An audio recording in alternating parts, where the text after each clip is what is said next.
So iyon, congratulations at meron ka ng mga digital product na pwede mo ibenta online. So next na tanong mo is ano magagawin ko pagkatapos kong bumili ng digital product? So ang gawin mo is pag-aralan mo kung ano yung laman ng digital product na binili mo. May mga videos doon and tingnan mo rin kung ano yung mga laman, no? Para meron kang idea, syempre. Okay. Pero ang gusto kong gawin mo is mag-set up ka ng Facebook page mo kung wala ka pa. So, very important na meron kang Facebook page. So, ang tanong mo, bakit pa ako magke-create ng Facebook page? Meron na akong personal Facebook account. May mga friends na ako do'n, may mga followers na ako do'n. Do'n na lang ako magbebenta para baka may bumili, 'di ba? So, sa video na 'to, tingnan natin kung ano yung pagkakaiba ng personal Facebook profile versus sa Facebook page, okay? Para may idea rin kayo. Sa personal Facebook profile mo, ang purpose niyan is for individual, no? Non-commercial use. It's meant for connecting with friends, family, and sharing your personal life. So, ang personal Facebook profile mo is para lang for personal use lang, no? Hindi mo pwedeng gamitin sa commercial. And ang purpose din nito is to connect with your friends and family lang. And yung friends naman niya is you can have up to 5,000 friends, no? People must send friend requests to connect with you. So, dito sa personal Facebook account mo, so limited yung friends, 'no, hanggang 5,000 lang siya.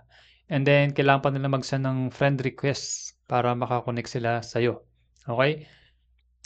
Privacy control, you can choose who sees your post, 'no? So dito puwede mong, kontrolin kung sino yung gusto mong makita sa mga post mo. So puwedeng sa public post, 'no? 'Pag sinet mo sa public post, lahat ng tao puwedeng makita yung kung ano yung post mo. So sa friends naman, kung naka-set up as friends lang, so yung mga friends lang, yung friends mo lang sa Facebook ang makakita ng mga post mo. And pinakaimportante sa lahat is not for business. So kaya kita pinapagawa ng Facebook page kasi hindi puwedeng gamitin sa business, okay? Using a personal profile primarily to promote a business goes against Facebook's terms. So bawal, 'no? Against sa Facebook terms. So basahin niyo na lang, hanapin niyo dun sa Facebook bakit bawal, okay? So punta naman tayo sa Facebook page, 'no? So ang purpose naman ng Facebook page is naka-design talaga siya sa mga businesses, brands, public figures, creators, or organizations to connect with their audience. So dito sa Facebook page, so dito mo lang pwede i-promote yung mga products or services mo. And followers and likes, no? Anyone can like or follow your page. No friend request needed. No follower limit. So dito, kahit sino pwede mag-follow sa'yo. Hindi nila kailangan mag-send ng friend request sa'yo para i-accept mo, para ma-follow ka nila. Dito, automatic. Okay? And no follower limit. So dito kahit ilan pwede. Unlike sa personal Facebook page mo, is hanggang 5,000 lang. Although, meron naman nung followers, no? Pwede ka nang i-follow. Pwede naman yun. Kahit ilan din. Analytics. You get access to Meta business tools like Insights, Ads Manager, and scheduling tools, no? So, kapag meron ka Facebook page, magkakaroon ng access sa Meta business tools like Insights. So, yung Insights, dito mo makikita yung progress ng Facebook page mo. Dito mo makita yung ilan na ba yung nag-share, nag-like, no, nag-comment. And then, dito mo rin makikita kung sino ba ang mas lamang sa mga followers mo, babae ba or lalaki? Ilang taon na sila? May mga age din yan.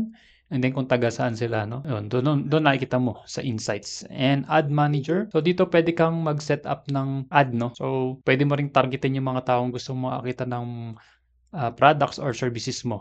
Pwede mo sa targetin. For example, nagbebenta ka ng lotion. So kung magra-run ka ng ads, pwede mo targetin yung mga babae. For example, babae lang kasi yung mga babae mahilig sa lotion, di ba? Babae, kung ilang taon lang yung target mo. For example, 20 years old hanggang 50, ganon. So yun, pwede mo silang targetin. Okay? And scheduling tools. So dito, pwede mong i-schedule yung mga posts mo. For example, ngayong araw, mag-create ka ng content mo for 1 week. So ngayong maghapon, gagawin mo na siya, gagawa ka na ng content for 1 week. And then pwede mo na siya i-schedule dito, no? So pwede mo siya i-set for bukas, yung isa. And then yung isang post mo is para susunod na araw. Parang hanggang sa makumpleto mo yung 1 week. So ganun siya. Para if ever na mabisi ka bigla, automatic, naka-post ka na. So, advertising, you can run Facebook ads to promote your products or services. So ito yung sinasabi ko sa kanina na pwede kang mag-run ng ads, no? Para i-promote yung products or services mo.